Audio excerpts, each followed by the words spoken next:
जब तक मुझे पता चला कि वो शादीशुदा है, तब तक मैं उससे इतनी मोहब्बत करने लगी थी कि उसे छोड़ जाना मेरे बस में बिल्कुल नहीं था।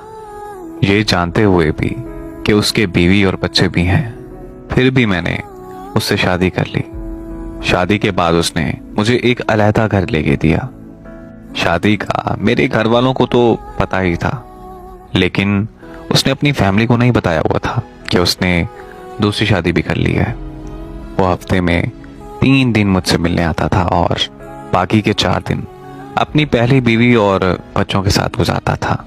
लेकिन कुछ महीनों बाद उसने मेरी तरफ आना बहुत कम कर दिया।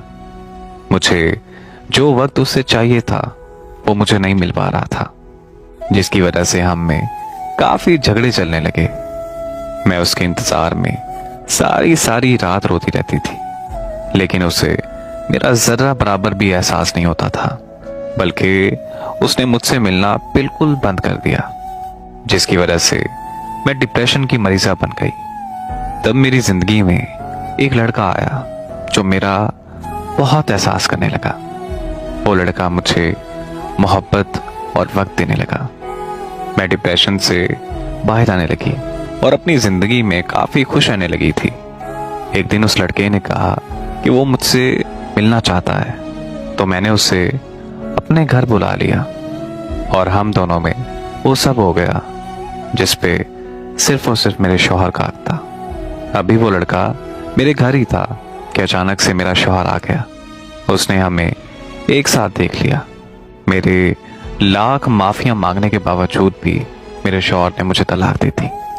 तलाक के बाद मेरे माँ बाप ने भी मुझे नहीं रखा, क्योंकि मेरे शौहर ने मेरे माँ बाप को भी सब कुछ बता दिया था जो मैंने किया था। खुदकुशी करने की कोशिश की तो मुझे एक आदमी ने मचा लिया, जो मुझे अपने साथ अपने घर ले गया। कुछ दिन उसने मेरे साथ अपनी हवस पूरी की और फिर वो मुझे एक सड़क के किनारे छोड़ गया।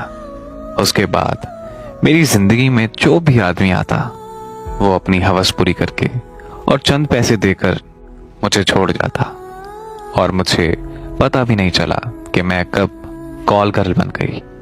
एक दिन मैंने अपने शौहर को उस लड़के के साथ देखा, जिस लड़के की वजह से मेरे शौहर ने मुझे तलाक दी थी। उस दिन मैंने उन दोनों का पीछा किया तो मुझे पता चला कि मेरा शौहर और वो लड़का आपस में बचपन के दोस्त हैं।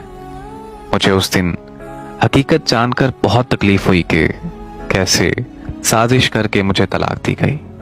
हाँ, मैं मानती हूँ मुझे उस लड़के की बातों में बिल्कुल नहीं आना चाहिए था, लेकिन तब मेरी हालत ऐसी थी कि मुझे तवज्जो और प्यार की जरूरत थी। अगर वो तवज्जो और प्यार मुझे मेरे शौहर से मिलता तो मैं कभी भी उसके जाल में ना फंसती।